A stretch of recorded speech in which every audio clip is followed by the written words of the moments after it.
అందరికీ నమస్కారం. అందరూ ఎలా ఉన్నారు? బాగున్నారా? ఈరోజు అసలు కాంపిటేటివ్ ఎగ్జామ్‌కి న్యూస్ పేపర్ అనేది ఎలా చదవాలి?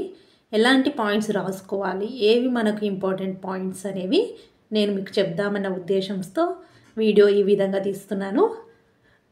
అసలు నిజం చెప్పాలంటే నా దగ్గర న్యూస్ పేపర్ లేదు. నేను ఇలా ఫోన్‌లోనే జూమ్ చేసుకొని చదువుకుంటాను. ఎందుకంటే మేము ఉండేది బెంగుళూరు కాబట్టి ఇక్కడ ఈనాడుకు సంబంధించిన తెలుగు న్యూస్ పేపర్ అనేది ఇక్కడ దొరకట్లేదు కాబట్టి నేను ఫోన్‌లోనే ఇలా జూమ్ చేసుకుంటూ చదువుకుంటానన్నమాట. చూద్దాం. ఎక్కువ నేను ఈనాడు పేపరే ఫాలో అవుతాను. ఏదో ఒక న్యూస్ పేపర్ అనేది ఫాలో అవ్వండి. మనకున్న టైంని బట్టి నేనైతే ఒక పేపర్‌ని ఫాలో అవుతున్నాను. తర్వాత కరెంట్ అఫైర్‌కు సంబంధించిన ఇండియా ఇయర్ బుక్ అనేది నేను ఎగ్జామ్ టైంలో తీసుకొని రివిజన్ చేసుకుంటాను. ఇక్కడ మనకేమిచ్చారు? ఈరోజు 5వ తారీఖు ఆరో తారీఖు సంబంధించింది. మార్చి 6వ తారీఖు సంబంధించిన న్యూస్ పేపర్ తెలంగాణకు సంబంధించింది. నేను టీజీపీఎస్సీకి ప్రిపేర్ అవుతున్నాను కాబట్టి తెలంగాణకు సంబంధించిన న్యూసే చూస్తానన్నమాట. ఇక్కడ మనకు భాజపా ఎమ్మెల్సీ ఎన్నికలు జరిగాయి కదా, అందులో ఎవరు విజయం అయ్యారు అనేది ఇచ్చారు. అది మనకు అంతగా అవసరం లేదు. నెక్స్ట్ భారత్పై సుంకాల మోత, ఇది మనం చూసుకోవాలి. భారత్ మీద ప్రధాని ట్రంప్ భారత్ మీద ఎంత సుంకాలు విధిస్తున్నాడు అనేది మనకి ఇక్కడ ఇచ్చారు చూడండి. భారత అధిక దిగుమతి సుంకాలను విధిస్తుందని, అందుకే ఏప్రిల్ 2 నుంచి ఆ దేశంపై భారీగా ప్రతీకార సుంకాలను అమలు చేయబోతున్నామని అమెరికా అధ్యక్షుడు డొనాల్డ్ ట్రంప్ స్పష్టం చేయడం జరిగింది. కాబట్టి ఈ సుంకాలకు సంబంధించిన విషయం అనేది మనం చూసుకోవాలి. అదేవిధంగా అధిక సుంకాల విధానం అనుచితమని, అలాంటి దేశాలన్నింటి మీద సుంకాలను విధిస్తున్నామని పేర్కొన్నారు. శాంతి చర్చలను రష్యా కోరుకుంటుందని, ఆ దేశం నుంచి గట్టి సంకేతాలు వచ్చాయని, ఉక్రెయిన్ దిశగా పయనిస్తుందని, ఇవన్నీ మనకు ఈ శాంతి చర్చలు, అమెరికా అనేది రష్యాకి సపోర్ట్ చేయడం మరియు ఉక్రెయిన్కు వ్యతిరేకంగా వెళ్ళడం, ఇవన్నీ మనం డైలీ న్యూస్లో చూస్తున్నాం. ఇలా డైలీ వాటి గురించి చూస్తూనే వాటికి సంబంధించిన ఇంపార్టెంట్ విషయాలు అనేవి రాసుకుంటూ ఉండాలి. అదేవిధంగా అమెరికా అధ్యక్షుడు తొలిసారిగా ఉభయ సభలను ఉద్దేశించి ప్రసంగం చేశాడు. అధ్యక్షులయ్యాక తొలిసారి. ఇది చరిత్రలోనే అత్యధిక సమయం మాట్లాడిన నేతగా నిలిచారు. ఇలాంటి పాయింట్స్ అనేవి మనం రాసుకోవాలి. ఇంకా మిగతా విషయాలు మనకు 2వ పేజీలో ఇచ్చారు కాబట్టి ఆ 2వ పేజీ చూసుకోవాలన్నమాట. 2వ పేజీలో సేమ్ భారత్ సుంకాలపై మోత, ఉభయ సభలను ఉద్దేశించి ట్రంప్ 1 గంట 1.40 నిమిషాల పాటు సుదీర్ఘ ప్రసంగం చేశారు. అంతకుముందు సుదీర్ఘ ప్రసంగం అనేది బిల్ క్లింటన్ పేరిట ఉండేది. ఆయన 1 గంట 28 నిమిషాల పాటు మాట్లాడడం జరిగింది. ఈ పాయింట్ అనేది మనం రాసుకుంటూ ఉండాలి. అదేవిధంగా కొన్ని విషయాలు, ఇతనికి రిపబ్లిక్ పార్టీ సభ్యులు మాత్రం సపోర్ట్ చేయడం, డెమోక్రటిక్ సభ్యులంతా వెళ్ళిపోవడం, ఇలాంటి మనకు అవసరం లేదు. అందులో కొన్ని మెయిన్ ఈ విషయాలు ఏమున్నాయో అవి మనకు చూసుకోవాలి. అమెరికా తయారు చేయకపోతే సుంకాలే. అదేవిధంగా చూడండి, భారత్ ఆటోమేటిక్ రంగంపై భారత్ 100% సుంకాలను ఎక్కువ విధిస్తుంది. ఇందులో మనకి విషయాలు అనేవి అంతగా ఏం లేవు. మనం ఇవంతా న్యూస్ చదువుకొని మనకు ఇంపార్టెంట్ అనిపించిన పాయింట్స్ అనేవి రాసుకుంటూ ఉండాలి. ఈయన 6 వారాల్లో 100 సంతకాలు చేశాడు. ఇవన్నీ డైలీ వైజ్ మనకు డైలీ దీనికి సంబంధించి వస్తూ ఉంటుంది. అప్పుడప్పుడు కొన్ని ఆయన సుంకాలు విధించడం, ఎంత శాతం సుంకాలు విధిస్తున్నాడు, మరియు అత్యధిక సేపు ప్రసంగం చేశాడు, మరియు యుద్ధం కోసం చర్చలు జరుపుతున్నాడు, ఇలాంటి విషయాలన్నీ మనము ఫాలో అవుతూ ఉంటుంటే మనకు ఆటోమేటిక్గా ఏది విషయం ఇంపార్టెంట్ అనేది అనిపిస్తూ అవి మనము సపరేట్ నోట్స్ రాసుకుంటూ ఉండాలి. ఇది సుంకాలకు సంబంధించిన విషయం.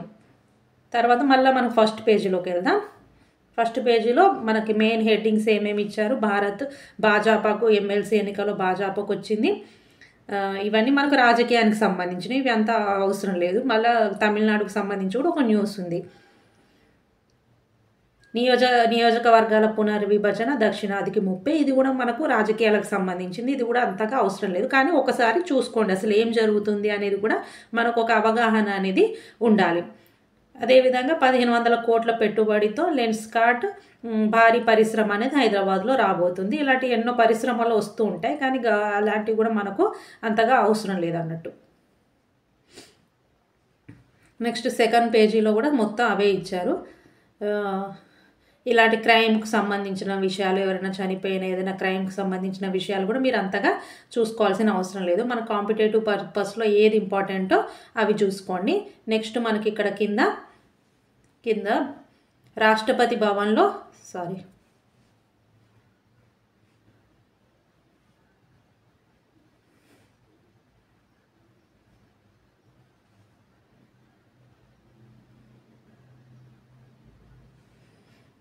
చూసారా, పేపర్ లేకపోతే ఇలా ప్రతిదీ జూమ్ చేసుకొని చదువుకొని వాటిని రాసుకోవాల్సి వస్తుంది నాకు. మీరైతే హ్యాపీగా పేపర్స్ చదువుకోవచ్చు. మరియు వాటికి సంబంధించిన కట్టింగ్స్ కూడా మీరు ఎక్కడైతే రాసుకుంటారో అక్కడ పెట్టుకోండి. చూడండి, రాష్ట్రపతి భవన్లో సిరిసిల్ల వస్త్రాల ప్రదర్శనకు అవకాశం. ఇది మనకు ఇంపార్టెంట్, ఎందుకంటే మన తెలంగాణకు సంబంధించిన సిరిసిల్లకు చెందిన చేనేత కార్మికుడు వెల్ది హరిప్రసాద్కు ప్రత్యేక గౌరవం దక్కింది. ఆయన ఈ దీనికి ఏమని పెట్టారంటే వివిధ్ కా అమృత్ మహోత్సవ్ పేరుతో గురువారం నుంచి ఈ నెల 9 వరకు, అంటే 6వ తారీఖు నుంచి 9వ తారీఖు వరకు ఢిల్లీలోని రాష్ట్రపతి భవన్లో నిర్వహించనున్న కార్యక్రమంలో సిరిసిల్ల వస్త్రాల ప్రదర్శనకు ఆయనకు ఆహ్వానం అనేది లభించింది. ఇలాంటి విషయాలు మనం రాసుకుంటూ ఉండాలన్నట్టు. మరి ఇతని ప్రత్యేకత ఏంటంటే చేనేత మీద G20 లోగోను మరియు ప్రముఖుల చిత్రాల వస్త్రాలను ఆయన నేయడం జరిగింది. మరి సూక్ష్మ కళలో చేనేత మరమగ్గాలు తయారు చేసిన పలువురికి జ్ఞాపికలు అనేవి ఇక్కడ అందజేయనున్నారు. ఈ రాష్ట్రపతి భవన్లో జరిగే ఈ ప్రదర్శనకు మెయిన్గా పెట్టిన పేరు ఏంటంటే వివిత్తాక అమృత్ మహోత్సవ్. దీనికి సిరిసిల్లాకు చెందిన వెల్ది హరిప్రసాద్ తను ఎన్నిక కావడం జరిగింది. ఇలాంటివి మనం గుర్తుపెట్టాలి. ఆయన నేసిన వస్త్రాలు చూడండి, రాష్ట్రపతి ముఖ చిత్రంతో ఒక చీరను నేయడం, మరియు అగ్గిపెట్టెలో ఇమిడే చీర, ఉంగరాల్లో దూరే చీర తయారు చేయడం ఇతని యొక్క ప్రత్యేకత. చూడండి, ఫోటోలతో పాటు ఇచ్చారు. మనం ఇలా చూసి గుర్తుపెట్టుకొని ఇలాంటివి రాసుకోవాలన్నట్టు. ఈ క్రైమ్ న్యూస్లు అవన్నీ మనకి అంతగా అవసరం లేదు. చూడండి, ఇలా మనకి ఇంపార్టెంట్ అవసరం, మన రాజకీయంగా ప్రజెంట్ ఏం జరుగుతున్నాయో చూసుకుంటూ వాటి మీద ఒక అవగాహన పెంచుకుంటూ మనకి ఇంపార్టెంట్ అనిపించినవి అనేవి రాసుకుంటూ ఉండాలన్నట్టు. నెక్స్ట్ పేజీ, ఇది నేను చదివే పద్ధతి. ఒక్కొక్కరు చదివే పద్ధతి ఒకే రకంగా ఉండొచ్చు, కానీ కాంపిటేటివ్ ఎగ్జామ్ పర్పస్లో మనకి ఏది ఇంపార్టెంట్ అనిపిస్తుందో అవి మీరు నోట్స్ రాసుకుంటూ ఉండండి. ప్రతి ఒక్క విషయాన్ని చదవాల్సిన అవసరం లేదు, ఎందుకంటే రాజకీయాలు, క్రైమ్కి సంబంధించిన విషయాలు, హత్యలకు సంబంధించిన విషయాలు, కొన్ని విషయాలు ఉంటాయి. అలాంటివి మనకు అవసరం లేదు. మనకి ఎంతవరకు అవసరమో అంతవరకు చదువుకోండి. ఇక్కడ కూడా ఏం లేదు, భాజపా పట్టాభిషేకం, కాంగ్రెస్కు షాకు, ఇవి కూడా అన్ని రాజకీయాలకు సంబంధించిన విషయాలు ఉన్నాయి ఈ పేజీలో కూడా. నెక్స్ట్ పేజ్ చూద్దాం. నెక్స్ట్ పేజ్లో మీరు ఒకవేళ గ్రూప్ 1కి సివిల్ స్థాయికి ప్రిపేర్ అయ్యే వాళ్ళు ఉంటే మనకు ఇలా కొన్ని వస్తాయి, కొన్ని కాలమ్స్ అనేవి వస్తాయి. ఇక్కడ చూడు, విద్యార్థులకు డిటెన్షను, భవిష్యత్తు భద్రంగా ఉండాలని ఇలాంటి కొన్ని కాలమ్స్ ఉంటాయి. ఇవి డిస్క్రిప్టివ్ పర్పస్లో మనకి యూజ్ అవుతాయి. అలాంటి వాళ్ళు ఇవి కాలమ్స్ అనేవి ఖచ్చితంగా చూసుకుంటూ ఉండండి. నెక్స్ట్, ఇవి మనకు నేను కరీంనగర్ సెలెక్ట్ చేశాను కాబట్టి కరీంనగర్కు సంబంధించిన లోకల్ న్యూస్. ఇవి కూడా మనకు అంతగా అవసరం లేదు. నెక్స్ట్ వాళ్ళు కొన్ని ఏదో ఒక పేజ్ ఇస్తారు, ఇది కూడా మనకు అవసరం లేదు. వసుంధర పేపర్ కూడా అవసరం లేదు. నెక్స్ట్ పేజ్, ఇందులో కూడా అంతగా ఏం లేదు, మొత్తం రాజకీయాలకు సంబంధించిన వివరాలు ఉన్నాయి. చూడండి, ఇది కూడా అంత అవసరం లేదు. మళ్ళీ మనకు స్పోర్ట్స్కి సంబంధించి ఏమన్నా ఉంటే అవి చూసుకోవాలన్నట్టు. మనకు ఆదివారం కివీస్తో టీమిండియా టైటిల్ పోరు, ఇవి ఎవరి మధ్య జరుగుతున్నాయి అనేవి చూసుకోవాలి. ఫైనల్గా ఎవరు విజయం సాధించారు, ఏమైనా రికార్డ్స్ ఉంటే అవన్నీ చూసుకొని రాసుకుంటూ ఉండాలన్నట్టు. చూడండి, ఇలాంటివన్నీ మనం స్కిప్ చేసేయచ్చు.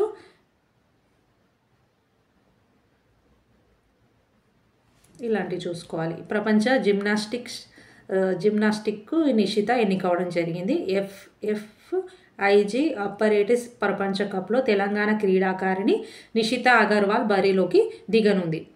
అజర్బైజాన్లోని బాకులో గురువారం ఈ టోర్నమెంట్ ఆరంభం కానుంది. ఈ అప్పారెటస్ ప్రపంచ కప్ అనేది ఇది ఎక్కడ ప్రారంభం కానుంది అనేది మనం గుర్తుపెట్టుకోవాలి. అజర్బైజాన్లో. దీని నుంచి మనకు మన తెలంగాణ నుంచి ఎవరు ఎన్నికయ్యారంటే నిషిక అగర్వాల్. ఇలాంటి పాయింట్స్ అనేవి మనం రాసుకోవాలి. జాతీయ అంతర్జాతీయ స్థాయిలో నిలకడగా నారించిన నిషిత హైదరాబాద్లోని గాడియం స్పోర్టోపియా స్పోర్ట్స్ అకాడమీలో శిక్షణ తీసుకుంది. ఆమె ఎక్కడ శిక్షణ తీసుకుందో మనకు అనవసరం, కానీ దీనికి టోర్నమెంట్కి మన తెలంగాణ నుంచి ఎవరు ఎన్నికయ్యారు, మరి ఆ టోర్నమెంట్ ఎక్కడ జరుగుతుంది, ఇలాంటి విషయాలు అనేవి మనం చూసుకోవాలి. వాళ్ళు మన దగ్గర పేపర్ ఉంటే విత్ ఫోటోగ్రాఫ్స్తో సహా ఉంటాయి. ఇక్కడ చూడండి, బాస్కెట్బాల్ దిగ్గజం లెబ్రాన్ జేమ్స్ చరిత్ర సృష్టించాడు. అమెరికా బాల్ లీగ్ NBA చరిత్రలో 50,000 పాయింట్లు సాధించిన తొలి క్రీడాకారుడుగా జేమ్స్ రికార్డు సృష్టించాడు. ఇలాంటివి మీరు చూసుకోవాలి. లెబ్రాన్ బాస్కెట్బాల్ దిగ్గజం లెబ్రాన్ జేమ్స్ చరిత్ర సృష్టించాడు. అమెరికా బాస్కెట్బాల్ లీగ్ చరిత్రలో 50,000 పాయింట్లు సాధించిన తొలి క్రీడాకారుడుగా జేమ్స్ రికార్డు సృష్టించడం జరిగింది.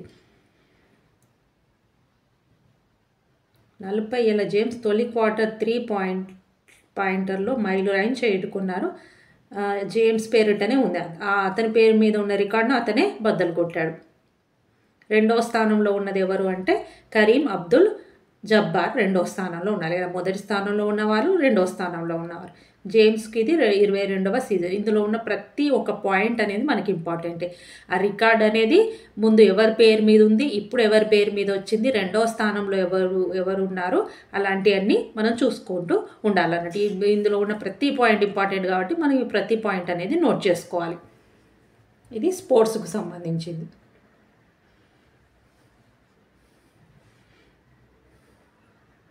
కేదార్నాథ్ కోసం రోప్వే ఏర్పాటుకు ప్రభుత్వం అనేది ఇన్ని కోట్లకు కేటాయించింది. మరియు పశు వైద్యంలో జనరిక్ మందుల వినియోగం పెంచాలని కేంద్ర కేబినెట్ అనేది నిర్ణయం తీసుకోవడం జరిగింది. దీనికి సంబంధించి కూడా మనం చూసుకోవాల్సి ఉంటుంది. ఎందుకంటే ఇది కేబినెట్ కొత్తగా నిర్ణయం తీసుకోవడం, మరియు ఉత్తరాఖండ్కు రోప్వే నిర్మించడం కోసం ఎన్ని కోట్లు కేటాయించింది, మరియు పశు వైద్యంలో జనరిక్ మందుల వినియోగం గురించి కూడా ఇది మనకి ఇంపార్టెంట్ కాబట్టి దానికి సంబంధించిన వివరాలు కూడా మనం నోట్ చేసుకోవాలి. త్వరలో 5 లక్షల కోట్ల డాలర్ల ఆర్థిక వ్యవస్థగా భారత్ అనేది ఉండబోతుందని మోడీ ప్రకటించాడు. వేగంగా పురోగమిస్తున్న మన దేశం 5 లక్షల కోట్ల ఆర్థిక వ్యవస్థను చేరుకుంటుందని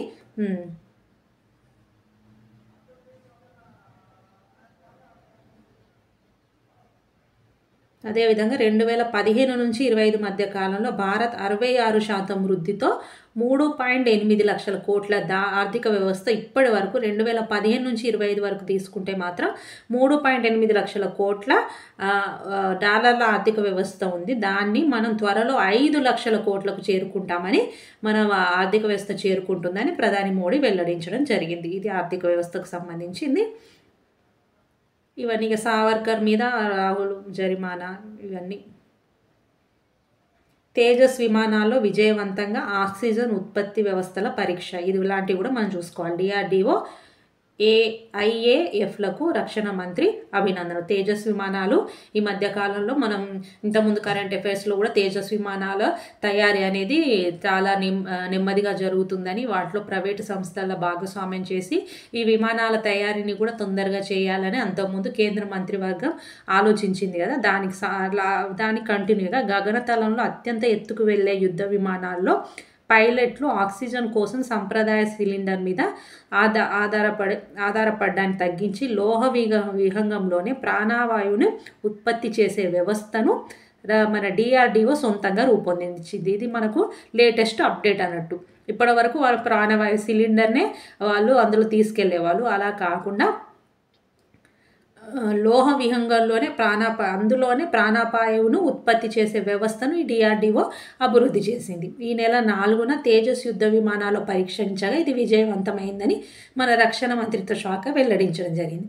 కొన్ని మార్పులు చేర్పులతో ఈ ప్రాణవాయువును ఉత్పత్తి చేసే వ్యవస్థ ఉంది కదా, OBOGSను MiG-20 29Kలో మరియు ఇతర యుద్ధ విమానాల్లో కూడా ప్రవేశపెడతామని తెలిపింది. సముద్ర మట్టం నుంచి 50,000 అడుగుల ఎత్తు కంటే అంతకంటే దిగువ స్థాయిలో గగనతల విన్యాసాలు నిర్వహించి అవి పరీక్షించినప్పుడు అన్ని పారామీటర్లో ఈ వ్యవస్థ అనేది సఫలత సాధించింది. కాబట్టి ఇది గ్రేట్ అచీవ్మెంట్గా మనం తీసుకోవచ్చు.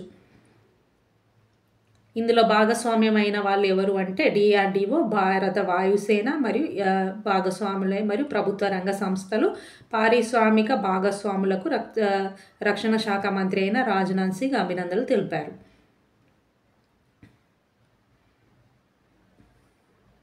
ఇది మన తేజస్ విమానాల్లో విజయవంతంగా ఆక్సిజన్ ఉత్పత్తి వ్యవస్థ అనేది ఏర్పాటు చేశారు. మరియు రానున్న మిగిలిన వాటిలో కూడా MiG-29K మరియు ఇతర యుద్ధ విమానాల్లో కూడా దీన్ని ప్రవేశపెడతామని వాళ్ళు తెలపడం జరిగింది. ఇది ఒక న్యూస్. ఇలాంటివి మనం ఖచ్చితంగా చూసుకోవాలన్నట్టు.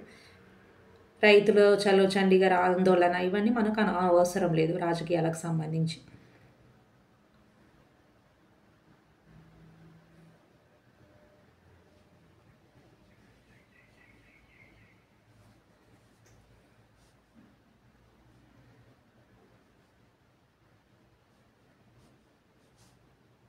నెక్స్ట్ చూద్దాం.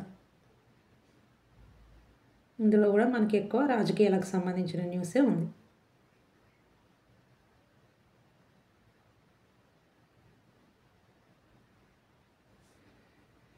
త్వరలో భూమికి వస్తున్నాం. మనం ఈ మధ్య కాలంలో చూస్తున్నాం కదా, సునీతా విలియమ్స్ అక్కడ అంతరిక్షంలోనే చిక్కుకుపోవడం, ఆమెను తీసుకురావడానికి ట్రంప్ ప్రభుత్వం కృషి చేయడం మరియు తన త్వరలోనే భూమికి వస్తున్నానని ఒక సందేశం అనేది పంపింది. ఆమె 9 నెలలుగా ఒక వ్యోమనౌకలో ఇంకో ఆమె ఎవరితో ఉందంటే బుచ్ విల్ మోర్తో కలిసి ఆమె అంతర్జాతీయ అంతరిక్ష కేంద్రంలో చిక్కుకుపోయింది.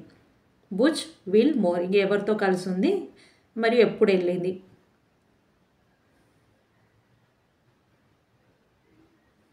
దీనికి బైడెన్ ప్రభుత్వం ఎటువంటి ప్రయత్నాలు చేయలేదని అమెరికా అధ్యక్షుడు ట్రంప్ ఆరోపించాడు. ఇది మనం అంతకుముందు చూసాం ఇవన్నీ. మరియు గతేడాది జూన్ 5న ప్రయోగించిన బోయింగ్ వ్యోమనౌక స్టార్ లైనర్లో విలియం మరియు విల్ మోర్ ఈ అంతరిక్ష కేంద్రంలో చేరుకున్న విషయం తెలిసిందే. ప్రణాళిక ప్రకారం 8 రోజులకే వీళ్ళు భూమి మీదకు చేరాలి. ఇట్లా మనం న్యూస్ డైలీ చూస్తూ ఉంటే అసలు ఇందులో కూడా మనకు ఒక పాయింట్ దొరికింది చూడండి. వాళ్ళు అసలు దేని మీద ఎప్పుడు వెళ్ళారని జూన్ 5న వెళ్ళారు. బోయింగ్ వ్యోమనౌకలో వెళ్ళారు. స్టార్ లైనర్ బోయింగ్ వ్యోమనౌక అయిన స్టార్ లైనర్లో వాళ్ళు వెళ్ళడం జరిగింది. సునీతా విలియమ్స్ మరియు విల్ మోర్లు ISS చేరుకున్న విషయం తెలిసిందే. ప్రణాళిక ప్రకారం వీళ్ళు 8 రోజులకే రావాలి. కానీ ఆ స్టార్ లైనర్లో సాంకేతిక సమస్య తలెత్తి వీళ్ళు లేకుండానే అది భూమి మీదకి తిరిగి వచ్చింది. అప్పటి నుంచి వాళ్ళు అక్కడనే ఉండిపోయారు. తిరిగి తీసుకురావడానికి నాసా అనేది స్పేస్ ఎక్స్ అనే ప్రైవేటు అంతరిక్ష సంస్థతోని, స్పేస్ ఎక్స్ ఒక ప్రైవేట్ అంతరిక్ష సంస్థ, దాంతోని నాసా అనేది ఒక ఒప్పందం అనేది చేసుకుంది. కాబట్టి ఈ నెల 12న స్పేస్ ఎక్స్కు చెందిన క్రూ 10 ఈ క్రూ 10 అనే అంతరిక్ష నౌక ఇప్పుడు అక్కడికి వెళ్ళి ఆ నౌకలో వీడిని తీసుకురావడానికి సన్నాహాలు చేస్తుంది. చూడండి ఇప్పుడు ఇందులోనే మనకి ఎన్ని బిట్స్ దొరికాయో.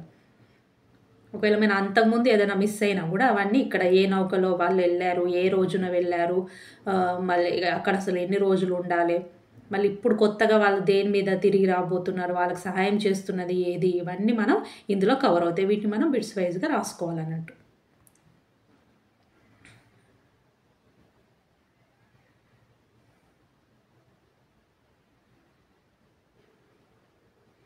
మరియు అమెరికాలో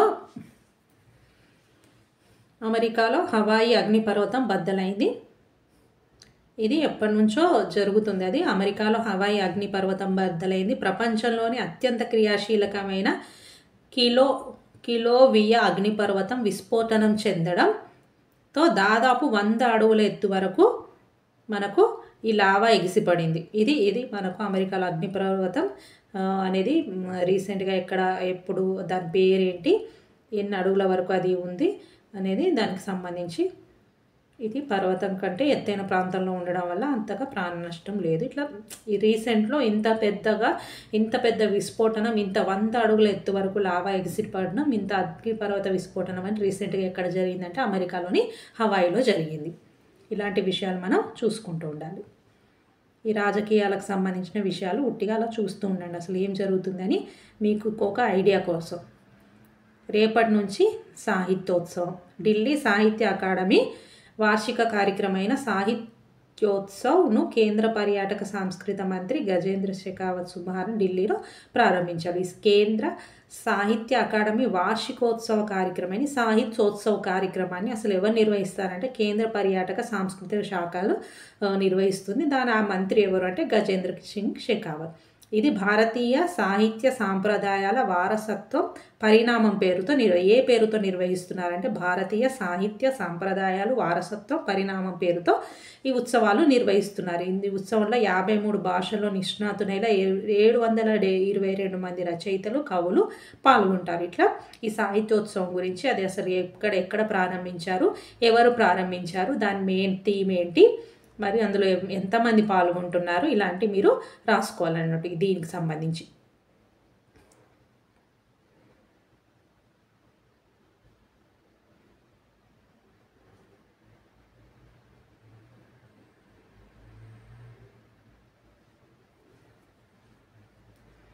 అదేవిధంగా భూతాపం అనేది 1.5 డిగ్రీలకు పరిమితం సాధ్యమే. అందుకు ధనిక దేశాలు హామీలు పాటించాలి. ధనిక దేశాలు వాళ్ళు ఇచ్చిన హామీలను పాటిస్తే మన ఉష్ణోగ్రత అనేది 1.5 డిగ్రీల కంటే ఎక్కువ పెరగకుండా ఉండడానికి మనం ధనిక దేశాలు సహకరిస్తే 1.5 డిగ్రీస్ దగ్గరే ఇది ఆగిపోతుందని భారత్ అనేది వెల్లడించడం జరిగింది. సాంకేతిక ఆర్థిక సహకారంపై సంపన్న దేశాలు తమ హామీలను నిలబెట్టుకుంటే ఇప్పటికీ భూతాపాన్ని 1.5 డిగ్రీల ఉష్ణోగ్రతకు లోబడి పరిమితం చేయవచ్చని మన దేశం పేర్కొంది.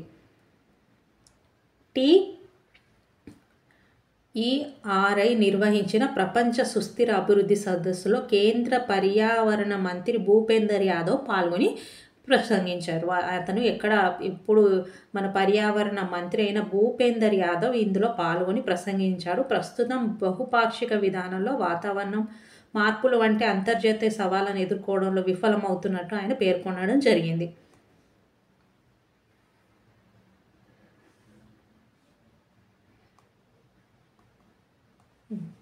ఇది దీనికి సంబంధించి. నెక్స్ట్ పేజ్ చూద్దాం. బిజినెస్ న్యూస్ కూడా నేను అంతగా అయితే చూడను, ఇంట్లో కూడా నాకు తెలిసి మనకు అంతగా ఉపయోగపడేవి ఏం లేవు. స్టాక్ మార్కెట్ వాటికి సంబంధించి ఉంటుంది. ఇది సినిమా పేజీ. చదువుకు సంబంధించి మనకు లేటెస్ట్ అప్డేట్స్ ఏంటి, లేటెస్ట్ నోటిఫికేషన్స్ ఏంటి, ఉద్యోగాలు ఎక్కడ ఉన్నాయి అలాంటివి ఈ పేజీలో ఉంటాయి.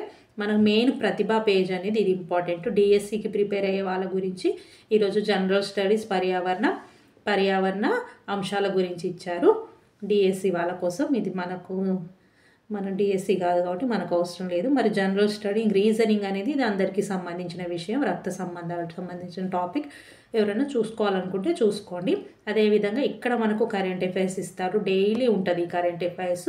వీటిని కూడా ఖచ్చితంగా రాసుకోండి. మనకు పేపర్లో అన్నీ అనేవి కవర్ అవ్వవు, కొన్ని మిస్ అయిన విషయాలు మనకు మ్యాక్సిమం ఇక్కడ వీళ్ళు ఇచ్చే ఈ కరెంట్ అఫైర్స్లో కవర్ అవుతుంది. మరి మంత్లీ 1 లేదా 2 సార్లు మొత్తం కరెంట్ అఫైర్స్ కూడా రౌండప్ లాగా ఇస్తూ ఉంటారు. ఇప్పుడు ఇక్కడ ఇచ్చారు చూడండి, జనరల్ స్టడీస్ ఏ విధంగా ఇచ్చారో ఈ మాదిరిగానే కరెంట్ అఫైర్స్కు సంబంధించి కూడా ఇస్తూ ఉంటారు. అది కూడా మీరు ఖచ్చితంగా చూడండి, ఎందుకంటే అక్కడ మిస్ అయినవన్నీ మీకు అక్కడ కవర్ అవుతుంటాయి. ఇక్కడ కరెంట్ అఫైర్స్లో చూడండి, అమెరికా ప్రతిష్టాత్మక పౌర పురస్కారం US presidential medal of freedom ఇటీవల ఎవరికి ప్రదానం చేశారంటే లియోనెల్ మెస్సీ మన ఫుట్బాల్ క్రీడాకారుడు ఉన్నాడు కదా, అర్జెంటీనాకు చెందిన అతనికి అమెరికా ప్రతిష్టాత్మక పురస్కారమైన యుఎస్ ప్రెసిడెన్షియల్ మెడల్ ఆఫ్ ఫ్రీడమ్ను వీళ్ళు ప్రదానం చేశారు. ఈ పురస్కారం పొందిన తొలి ఫుట్బాల్ క్రీడాకారుడుగా ఇతను ఘనత సాధించాడు. 2022లో ఈ పురస్కారం పొందిన తొలి ఫుట్బాల్ క్రీడాకారిణి.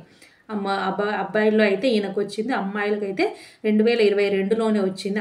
ఆమె అక్కడ అమెరికనే మేగాన్ రాపినోయ్ ఆమె మహిళలకు చెందిన దాంట్లో, పురుషుల్లో మాత్రం ఇతనికి. భారత్ ఇటీవల ప్రపంచంలో ఎన్నో అతిపెద్ద మెట్రో రైల్ వ్యవస్థ ఉన్న దేశంగా ఆవిర్భవించిందంటే ఆన్సర్ 3వది. మొదటి 2 స్థానాల్లో ఫస్ట్ చైనా ఉంటుంది, రెండో ప్లేస్లోనేమో అమెరికా ఉంటుంది. అదేవిధంగా 2025 జనవరి నాటికి భారత్లో మెట్రో రైల్ నెట్వర్క్ 1000 కిలోమీటర్లకు పైగా చేరుకుంది. 1984లో కోల్కతా మెట్రోతో ప్రారంభమైన ఈ నెట్వర్క్ 2025 జనవరి 11 నాటికి 11 రాష్ట్రాల్లో 23 నగరాలకు విస్తరించింది. అట్లా ఈ విధంగా భారత్ ఇటీవల ప్రపంచంలో ఎన్నో అతిపెద్ద మెట్రో రైల్ వ్యవస్థగా ఆవిర్భవించిందంటే 3వ స్థానం. World day of war orphans, ప్రపంచ యుద్ధ అనాథల దినోత్సవాన్ని ఎప్పుడు జరుపుకుంటారంటే జనవరి 6. ఇలాంటి విషయాలు అనేవి మనకు కొన్ని ఇక్కడ న్యూస్ పేపర్లో కవర్ కాకపోవచ్చు, అట్లా మిస్ అయినవి ఇట్లా ఇస్తూ ఉంటారు. అవి కూడా మనం చూసుకోవాలి. అదేవిధంగా 2025 జనవరిలో కాలిఫోర్నియాలో జరిగిన 82వ గోల్డెన్ గ్లోబ్ పురస్కారాలు, మనము ఈ ఆస్కార్ అవార్డులతో పాటు ఈ గోల్డెన్ గ్లోబ్ పురస్కారాలు కూడా ఎట్ ఎ టైం జరుగుతూ ఉంటాయి. ఇది కూడా మనకు జనవరి 82లో జరిగింది. ఆ గోల్డెన్ గ్లోబ్ పురస్కారంలో మోషన్ పిక్చర్ విభాగంలో ఉత్తమ నటుడు, ఉత్తమ నటి పురస్కారాలు ఎవరు గెలుచుకున్నారంటే ది బ్రూటలిస్ట్లో నటనకు అడ్రియన్ బ్రాడీ ఉత్తమ నటుడుగా, ఐ యామ్ స్టిల్ హియర్లో నటనకు ఫెర్నాండా టోరెస్ ఉత్తమ నటిగా పురస్కారాలు మనం గోల్డెన్ గ్లోబ్ పురస్కారాలు ఉత్తమ నటి మరియు ఉత్తమ నటుడు విభాగంలో ఎవరికి వచ్చినాయి అంటే ఇది అన్నట్టు. ఇట్లా కొన్ని విషయాలు మనం ఇక్కడ ఈ కరెంట్ అఫైర్స్లో మనకి ఇక్కడ ఇచ్చే ఈ కాలంలో కవర్ అవుతూ ఉంటాయి ప్రతిభా పేజీలో. అవి మాత్రం అస్సలు మిస్ అవ్వకండి. కొన్ని ఇంగ్లీష్ మీడియం వాళ్ళు ఎవరైనా ఉంటే ఇంగ్లీష్ మీడియానికి సంబంధించి కూడా ఉంటాయి చూడండి. Prime minister Modi held discussion with prince Astrid of Belgium. ఇది మనం నిన్న న్యూస్లో చెప్పుకున్నాం. బెల్జియం ప్రిన్సెస్ అనేది మన ఇండియా పర్యటనకు వస్తే ఆమెతో పాటు మోడీ భేటీ అయ్యాడన్న విషయం మనం నిన్నటి న్యూస్లో ఇది చూసాం. అట్లా ఇంగ్లీష్ మీడియాలకు సంబంధించిన విషయాలు ఇట్లుంటాయి.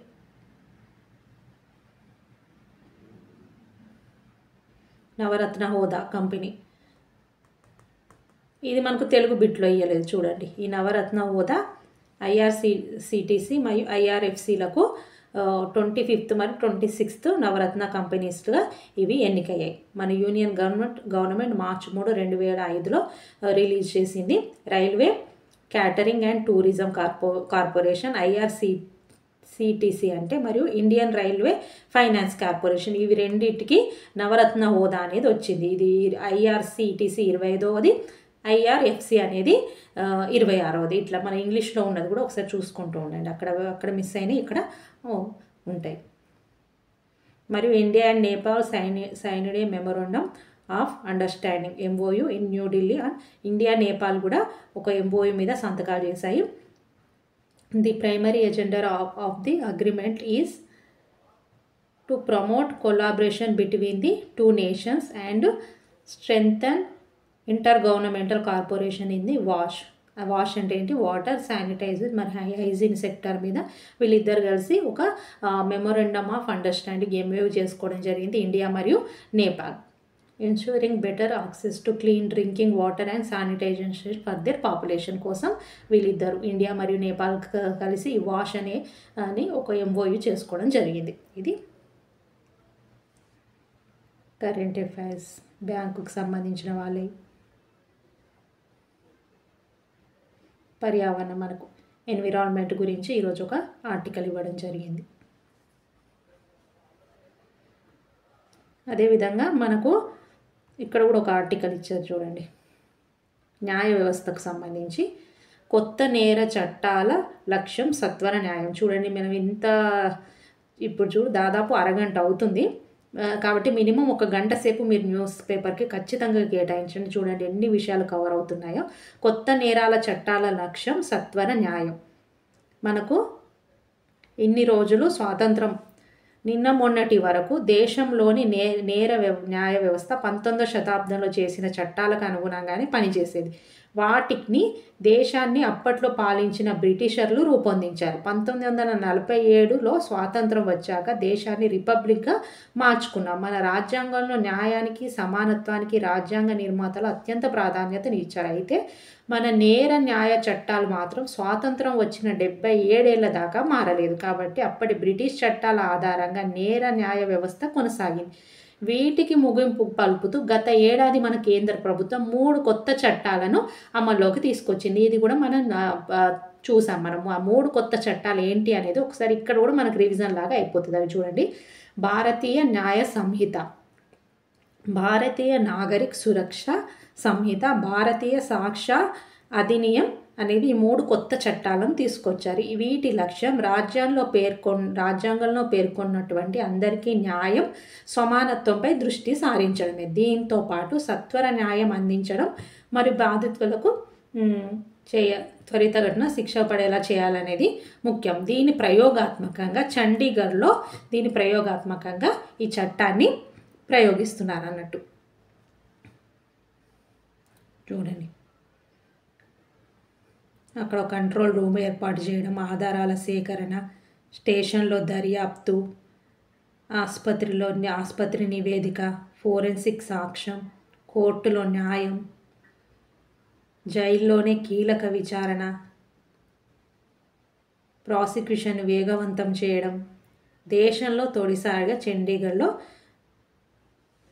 శ్రీకారం చుట్టారు. ఈ వ్యవస్థలో వాడే యాప్లు చూడండి, ఈ భాషిని, చిత్రకోచ్, ఈ సాక్ష్, న్యాయ సేతు, ఇవన్నీ యాప్స్ అనేవి ఇక్కడ ఉపయోగిస్తున్నారు. ఇట్లా మన చట్టంలో కూడా ఇన్ని మార్పులు 8 అంచెల్లో త్వరితగతిన విచారణ పూర్తి చేయడానికి చర్యలు తీసుకుంటున్నారు. ఇందులో యాప్లే అస్త్రాలుగా ప్రతి దశలోనూ టెక్నాలజీకి పెద్దపీట వేస్తున్నారు. దీనికి సంబంధించి చూడండి, ఇదంతా ఉంది. ఇదంతా మీరు ఒకసారి చూసుకోండి న్యూస్.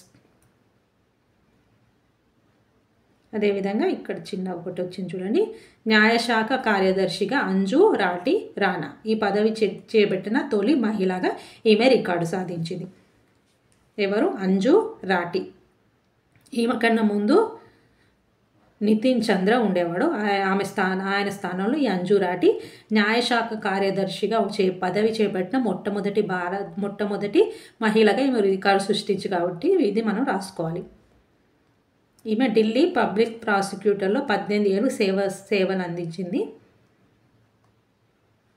ఇది ఆమెకు సంబంధించి.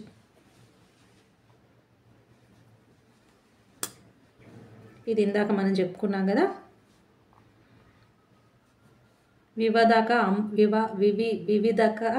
వివిధత అమృత్ మహోత్సవం అనేది మనకు ఢిల్లీలో జరుగుతుంది. అక్కడ మన చేనేత కళాకారుడు ఎంపిక అవడం జరిగింది అనుకున్నాం కదా, అక్కడ ఆ మహోత్సవంను రాష్ట్రపతి ప్రారంభించాడని ఇవ్వడం జరిగింది. ఇది దానికి సంబంధించింది. ఇలాంటివనేవి మనం చూసుకుంటూ ఉండాలి. లాస్ట్ పేజ్ అయిపోయింది. ఇది ఇప్పటి వరకు మెయిన్గా మనం పేపర్ ఎట్లా చదవాలి, ఎలాంటి విషయాలు అనేవి రాసుకోవాలనేవి మీకు ఈరోజు చెప్పాలన్న ఉద్దేశంతో నేను ఇది చేయడం జరిగింది. మీ అందరికీ నచ్చిందని అనుకుంటున్నాను, అర్థమైందని అనుకుంటాను. చాలామందికి తెలుసు, కొత్తగా కాంపిటేటివ్ ఫీల్డ్లో వచ్చిన వాళ్ళకి ఉపయోగపడుతుందన్న ఉద్దేశంతో నేను ఈరోజు ఇలా కరెంట్ అఫైర్స్ చెప్పడం జరిగింది. మీ అందరికీ అర్థమైంది, నచ్చిందని అనుకుంటున్నాను. నచ్చితే ప్లీజ్ లైక్ చేయండి మరియు సబ్స్క్రైబ్ చేయండి. Thank you for watching.